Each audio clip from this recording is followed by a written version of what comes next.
Join me. Together we can rule the galaxy far from sun. I am a Jedi, like my father before me. This is getting out of hand. Now there are two of them.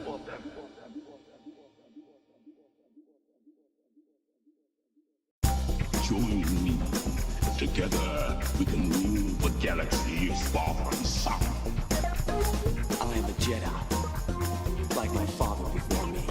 This is getting out of hand. Now there are two of them. All right, what's up, everybody?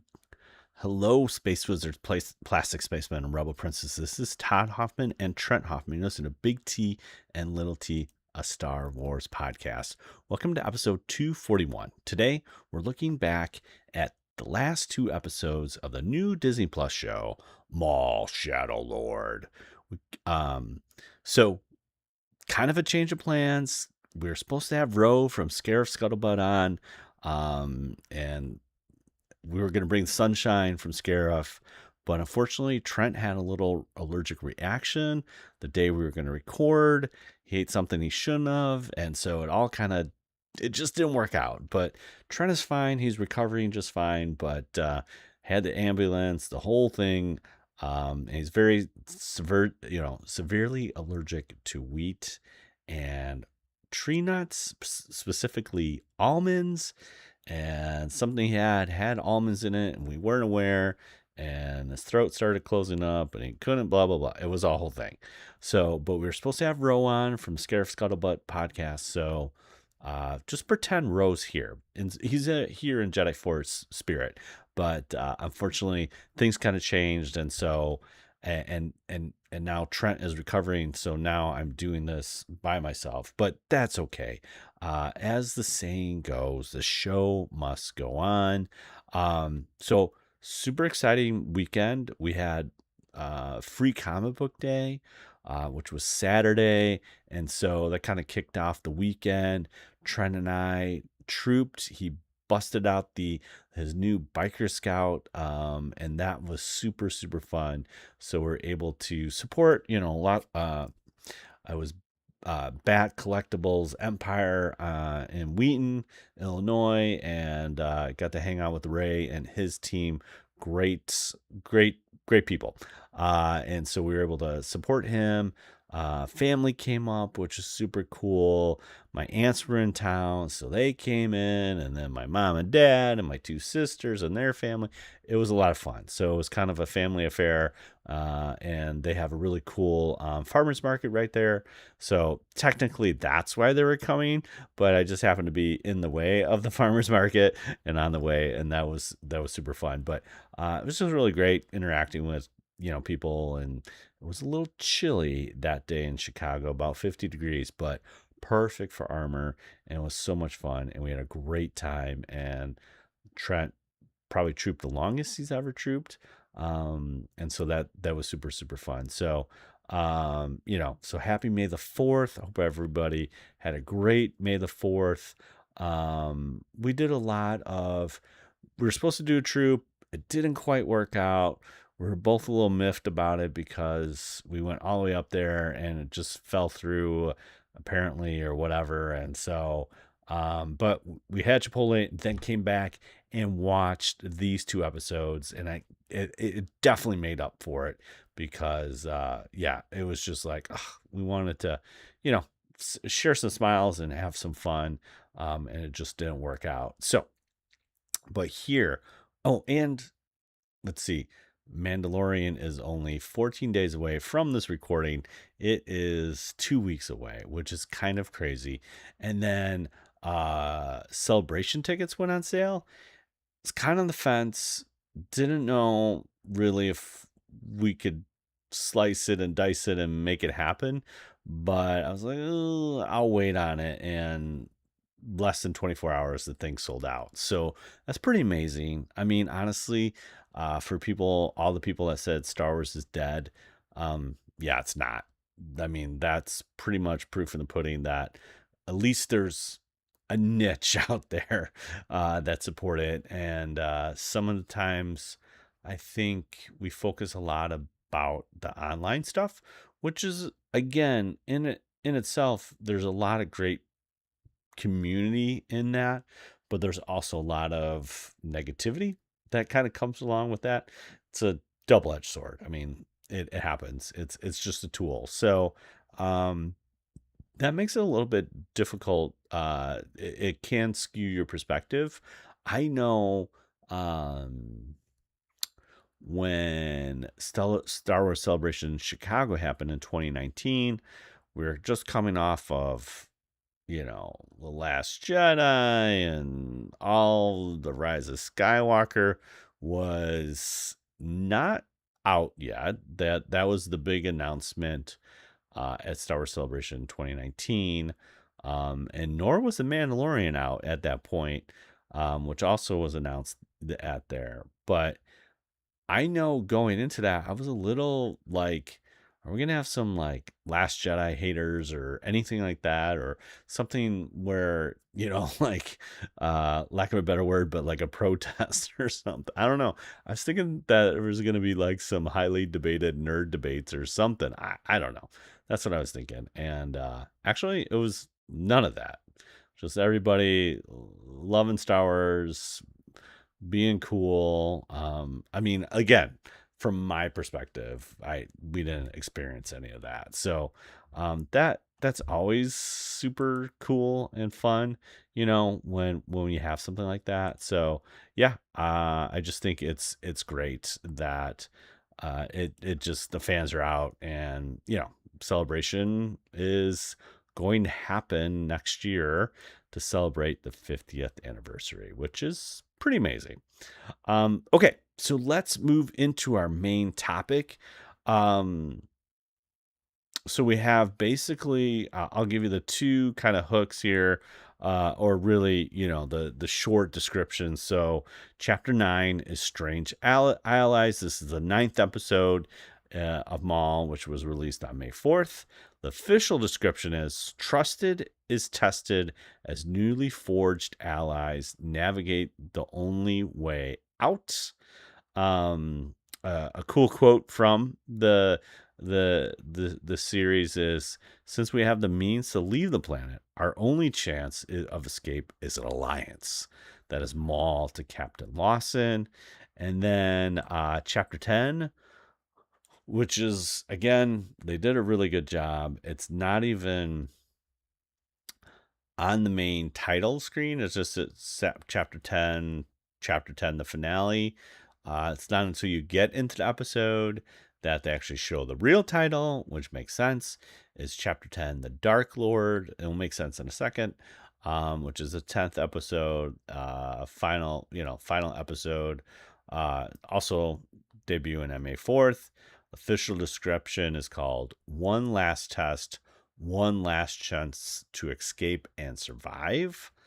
Dryden Voss said this to Maul: Lord Maul, I have upheld my end of the bargain.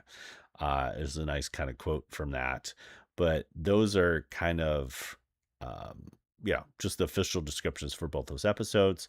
So again, preface this by saying, if you haven't seen Maul, Shadow Lord, the last two, probably hit pause or whatever you need to do to get yourself right and get back into the discussion. But we're going to be talking through some spoilers here.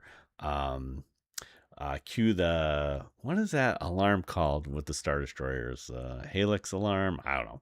Just that, sound.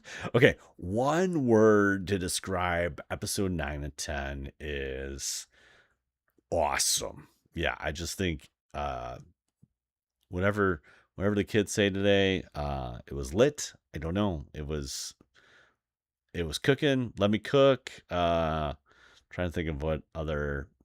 Again, I'm dating myself the minute I open my mouth with trying to use any kind of modern day slang terms, but it was awesome. And awesome probably doesn't do it justice, but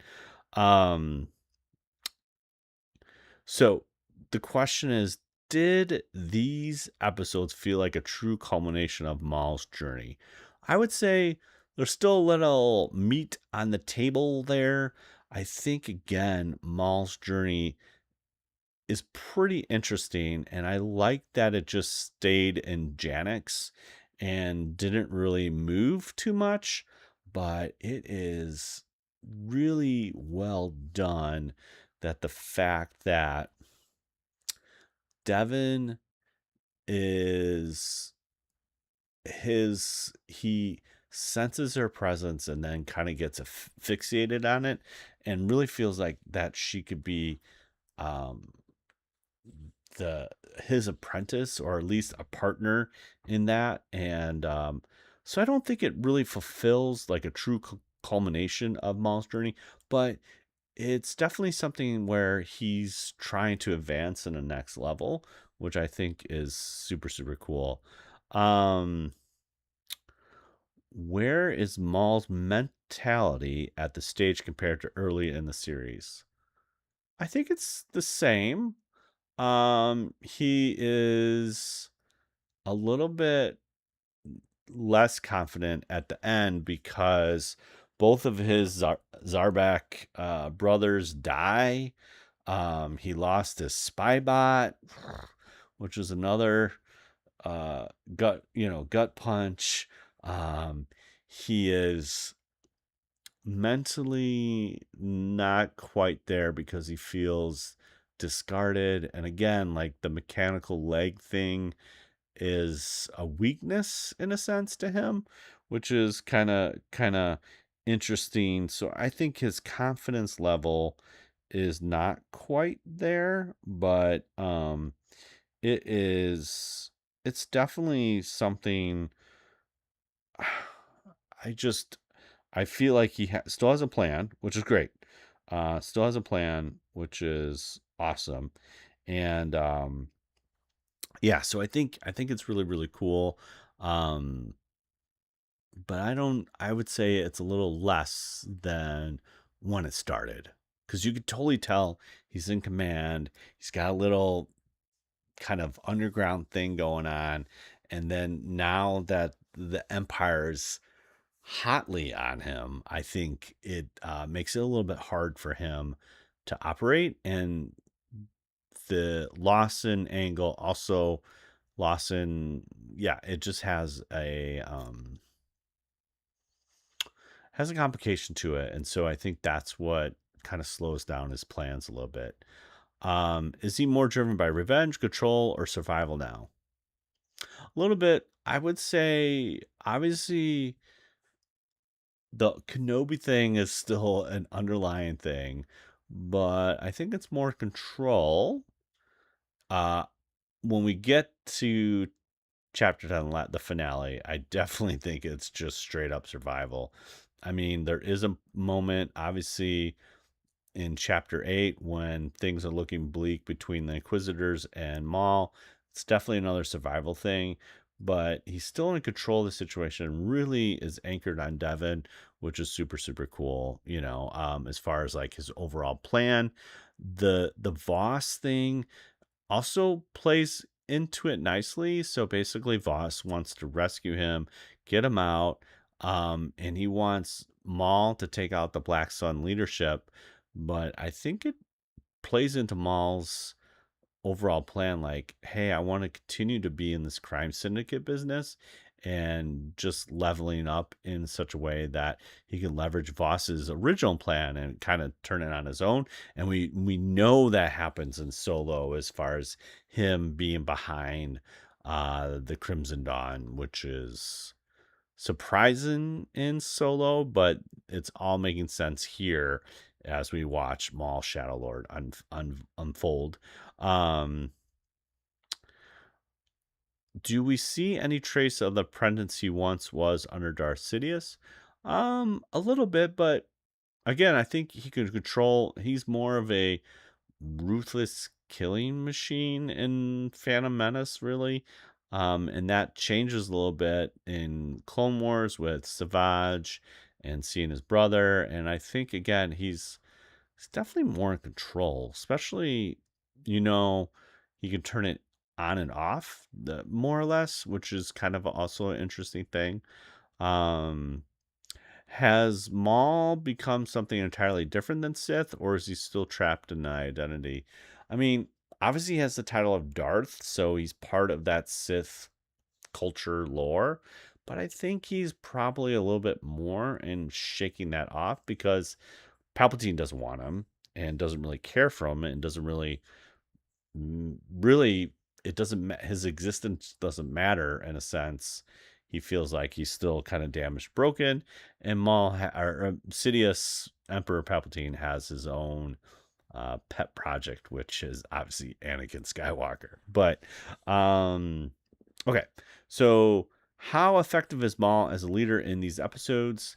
Um, he's definitely he knows that he needs to form this alliance to get off world, and he's using, like I said, using Voss and leveraging that, and he knows that Devin needs to get off and gets off of the planet, and so it's like they understand that yeah, we need to help each other out. It's an uneasy alliance. I mean, a common theme in Star Wars and many movies is just like, okay, we're our, your enemy, my enemy, that makes us friends type thing. Yeah. Are there cracks forming the control over the Shadow Collective? Absolutely. The Empire heat is not cool. And it's really kind of killing his buzz. Compare Maul's leadership style or other Star Wars power players like Jabba the Hutt or Dryden Voss. I would say Dryden Voss is kind of like a mafia boss. Shows a very kind side, but then can turn it on in the heat of the moment. Jabba is more of a thug slug thing where he's using brute force, but also very cunning too. They're all different styles. I think tend, if I had to pick one, I would say Maul is definitely like more like Dryden Voss. Is Maul building something sustainable or something destined to collapse? Well, I would say probably the latter, but you also think that like at Palpatine's prime, you think the Empire is never going away, and it goes away as quickly as it started. So, there's a long reign for the Empire, but it's not that long comparatively. I don't think it's destined collapse, but the Empire plays a big part in the overall narrative, and but I think again like there's a whole thing of just like crime and that would thrive in this current state. So I would say even the problem, you can't really answer that question because we know that it collapses, but I think if we're looking strictly at the story, once he gets out of this empire occupation thing, I think you could say yes, it could go be more sustainable. Okay, what stands out scenes across these two episodes? Okay, I mean, can we just talk right about it? Darth Vader shows up, and he doesn't say a word, and it's amazing. It's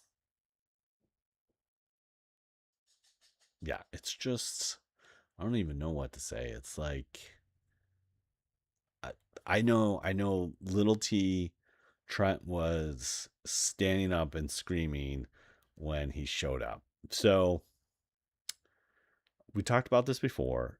There is a scene where Marak, I think is proper way of saying that he is talking to a hologram, and it ends at one of the episodes. I think it's 7. I almost was gonna say 6, 7, but that's a really old joke, but or meme or whatever trend. I'm not sure these days. Um, but he's bowing down. He's kind of like giving a report to this hologram, and it turns out that it was the Crow Inquisitor. I'm sure he has a proper name, but I was calling him the Crow. And so it was like a little disappointing, but I told Trent, I was like, Darth Vader's in this mix somewhere, and I really feel like Darth Vader, we might still see Darth Vader. Not 100% sure, maybe in season 2, but I'm like, Darth Vader's in this mix already, and I think we're gonna see him, So it was a little bit of a swerve, because there was high bets that I was like, well, it's either Vader or the Emperor. I don't really think it's Emperor, so I feel like it's a middleman because it's an Inquisitor. Um, Inquisitors have, even in like the Obi-Wan thing, like they are reporting to Darth Vader. So that's why I was like, yeah, Vader's got to be at the top of this thing. But I just really liked the silent Vader, and he was scary.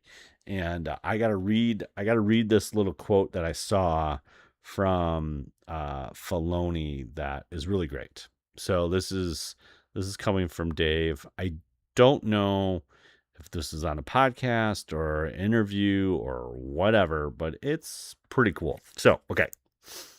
The key to Vader for me is he's not Anakin. He doesn't recognize that. He can't. Anything that reminds him of Anakin, he's going to destroy. So when we see a Jedi, he's going to destroy the Jedi because the Jedi would remind him unconscious or consciously that he betrayed all of his friends and everything he knew and the life he grew up with. For what? For nothing? He lost everything. He made a bad trade. He was lied to. He was deceived. He can't accept that truth, so he can't get farther down the path than Maul. Maul is struggling to let go of hate, but Anakin got consumed by it. If he were to face what he did, it would destroy him more. I find a lot of pity for him because of what he did and the depth of his treachery, and that's Darth Vader. Anakin trapped in there somewhere, and Darth Vader won't let him surface. And so to me, the key is not to actually give him a character. He's devoid of it because he doesn't care. Darth Vader does not care. He does not have compassion. He does not see you. He doesn't he sees things he wants to destroy. And he will do that. It's like the same feeling you got in Rogue One when he comes down the hallway. He doesn't talk to the guys. He's going to destroy them. And he has one mission. And all this remorse and all of his remorse and all the anger and all of his hate is every swing that he does. That's how it's resolved. I just love that. And I think, again, like, Anakin, Darth Vader, is talented, but his suit is built for that brute force. And he's stronger than most, and he's very calculated. Like, again, he's already a couple steps ahead, and again, that's part of hinted a little bit, obviously, in Phantom Menace, where Anakin is the only human that can do pod racing. He could see things before they happen. Obviously, that's a force, and most Jedi can, but I think Darth Vader is really, enhanced by that. And so, Vader just is, we get a lot of like, oh, he must be sad, and he's all those things, but I think that turns into anger, and there are some parts I'm sure Anakin can escape, but to Dave's point, and what we're seeing with Darth Vader is like super calculated. He's a brute, and he just wants to destroy. And I think it's one of the first moves that Vader does against Maul is he goes right after legs. Like, this is a wrestling move. You go after the weakness, you work the leg, you work the arm, you work the shoulder, something like that, where you're just, playing on the injury. You go after injury. It's a very heel move in wrestling, and that is exactly what, Maul has didn't get a time to repair everything. And again, the Inquisitors are reporting back to Darth Vader, and I'm sure he's watching everything and understanding it. Again, like football, you got to study the film, you got to do all those things. And I think Darth Vader is just super calculated. And yeah, I just really love everything about that scene. And I just love the team up and everything. I think it really flows really well. You got Inquisitors and him fighting at the same time. It's super, super cool. So what do you think these episodes are saying about power? I think power is fleeting, but it also can be something that is attainable. And sometimes power is more than just money. It is taking control over your situation as well as possibly other people that we get to see in Maul, which is kind of cool. Isolation. I mean, I said this before. I think I said this last week. I mean, there isn't anything really cool about the Sith or Jedi taking children so early. And I think that does provide this unnecessary isolation because they're not nurtured the way a normal baby would. And I think that plays into both the depravity of the Sith and, the kind of overall feeling you get from Jedi is that they're somewhat removed and they don't want to tap into those emotions, which is somewhat of a tragedy, if you will, on just that whole front, um destiny versus choice. So we all famous line from Darth Vader, this is your destiny. um I think it's more choice, but it's interesting. The destiny part, it like comes in with Voss, where like again, Maul alludes to Crimson Dawn kind of not working well with him, but now Voss sees him as a tool to take out his boss, and really that almost becomes like a destiny thing where it's like Maul is looking to elevate the crime syndicate or Shadow Collective, and I think that's happening by destiny. And then really Vader showing up, I mean, he's so focused on just destroying everything in his path. And I just love it, man. It's so good. Um so how do these episodes reframe Maul's role in the larger Star Wars story? Again, like Trent just watched Solo, and so I think that says something about like what Maul is doing is connecting uh Solo, which is with Dryden Voss and that, with the Crimson Dawn. It's connecting that piece as well as you got the nostalgia factor with Darth Vader. But I think it reframes Maul's story as like, again,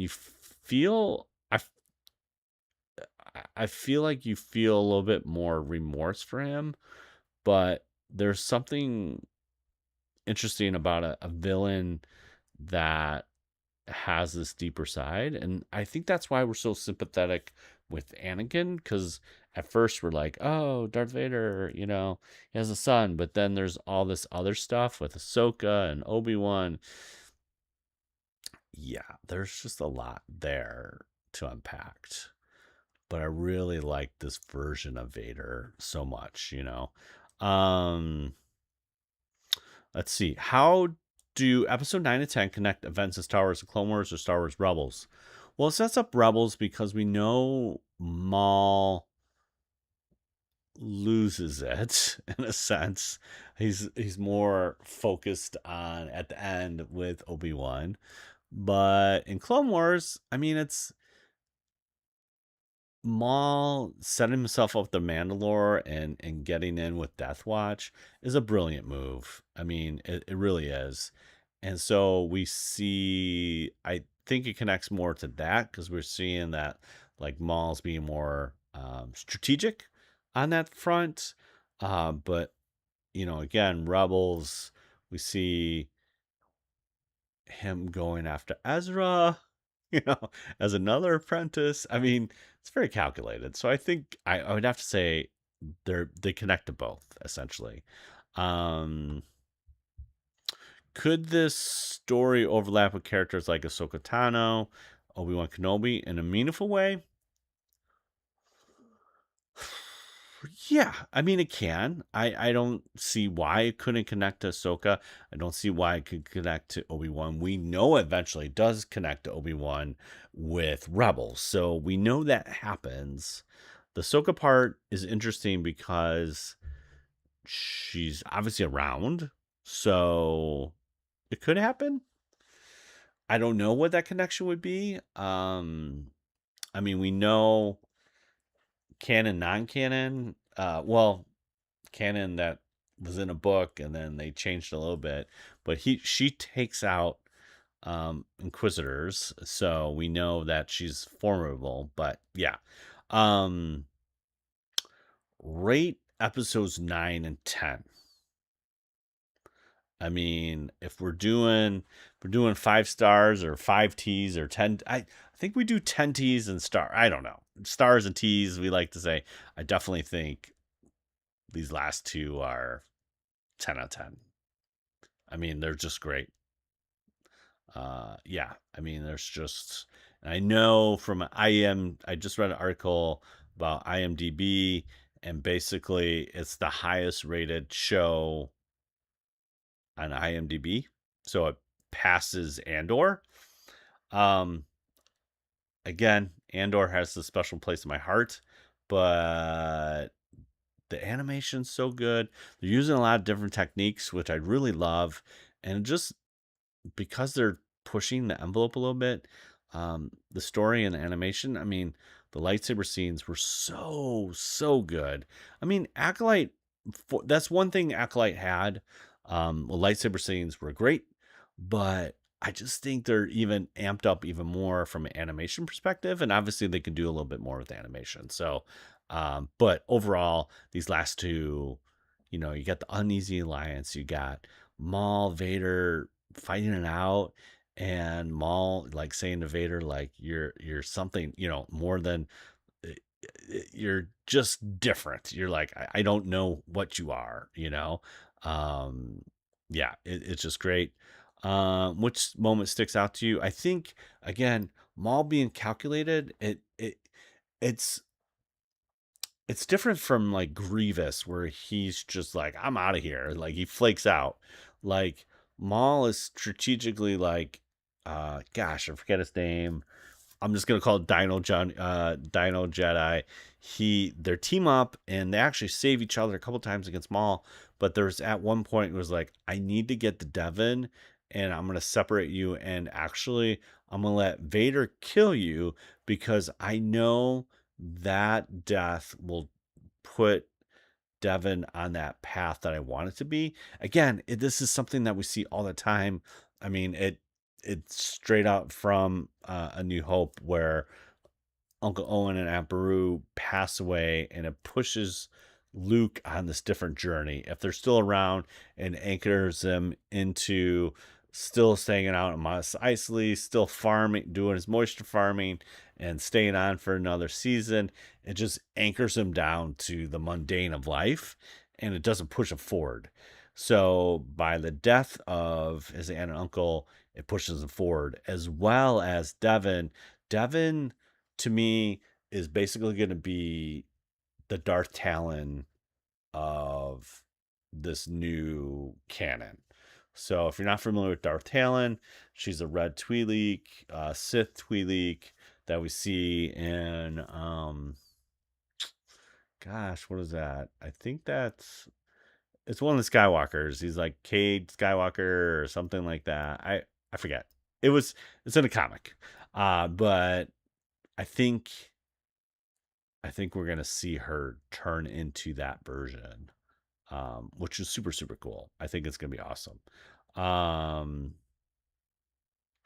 yeah, so I think it really just, this whole story really just kind of pushes everything forward and makes it um, really kind of all kind of settle in and really drive the story to a point where we feel satisfied and we're just like, oh, I mean, you want a little bit more, but the Vader Maul thing is interesting.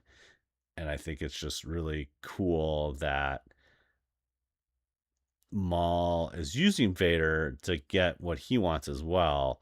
It's very calculated. It's great. It's great.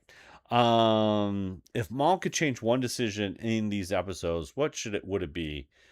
I think one thing is having better legs or not showing a weakness to that. I mean, Vader can be hurt because of just the iron lung thing going on and all the things that he needs to survive. But the fear factor is what really plays into his strength. And he can't get away from it. He really can't. So yeah, I think it's super, super cool. But if Maul could change one thing,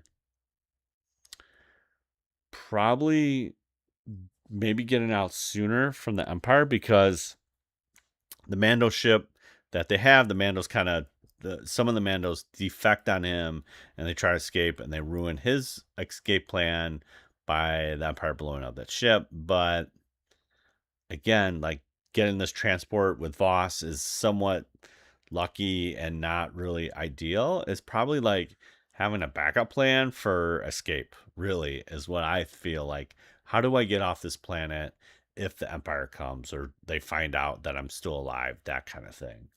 I think that's probably the one decision you would change. Um, so here we go. Len with a little heat. Was Maul was never meant to win. Agree or disagree? Oof.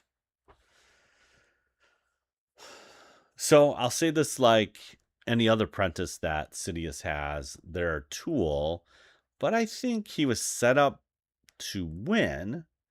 But as soon as the Obi-Wan thing happened, he is definitely not meant to win. And the fact that he survived from the hate and Savage Press find him in a mental state of that and all that stuff, I just don't think Maul is set up to win because Palpatine is so huge, as far as his influence and all those things. I just don't see how he could win. Really can't. But yeah, it's pretty interesting. It's pretty cool. So, thanks again, Space Wizards, Plastic Spacemen, and Rebel Princesses, for listening to another episode 241 in the house. Big T and Little T. Where can people find us? You can find us on the socials. Big T Little T Podcast on Instagram. BLILT Podcast on the Twitter X. Big T Twitter X. Yeah, we can call it Twitter X. It's kind of like, yeah. Big T Little T Podcast.bsky.social on the Blue Sky. And then follow us on Twitch, twitch.tv/Big T Little T. We got stickers. We want to hear from you. So comment, tweet, rate us on Apple Podcast, give us a 5-star review, and then email us at bigtlittlepodcast@gmail.com. Drop us a question, give us a rating. We'd love to hear from you. Like, hey, did you get celebration tickets? Did you like Maul Shadow Lord? Did you like the finale, brother? Do you what did you do fun for May 501st day, May the 4th? There is a bigger fish. Revenge of the Sixth. I am the 7th. I mean, there's so many things going on last couple of weeks. You know, how did you celebrate? What did you do? So drop us a line, Big T Little T at podcast. Big T Little T Podcast at gmail.com. Next week, probably some Star Wars. If you don't already know this, I'll say it again. Trent and I are doing some bonus episodes to check out wherever you find your fine podcasts. We're doing these quick little bonus episodes as we march to the Mandalorian. We're on our way to Mandalorian, and so yeah, we are super, super excited for it. So we're doing these quick reviews of the shows and trying to get up to speed. Since we only got 14 days left, 13 days after this recording, we gotta hustle. So we'll be trying to crank out some. Right now we're in season 2, but we got to get through that because we really got to get to season 3, and we'll probably have to watch a little Book of Boba to get those 3 episodes in there. So we got a whole master plan. I think, maybe, I don't know. But yeah, it's gonna be super super fun. So I hope you did also enjoy the Maul Shadow Lord. It is super super fun, and it is really really great to see peak animation happening in the Star Wars universe. So until next time, bye.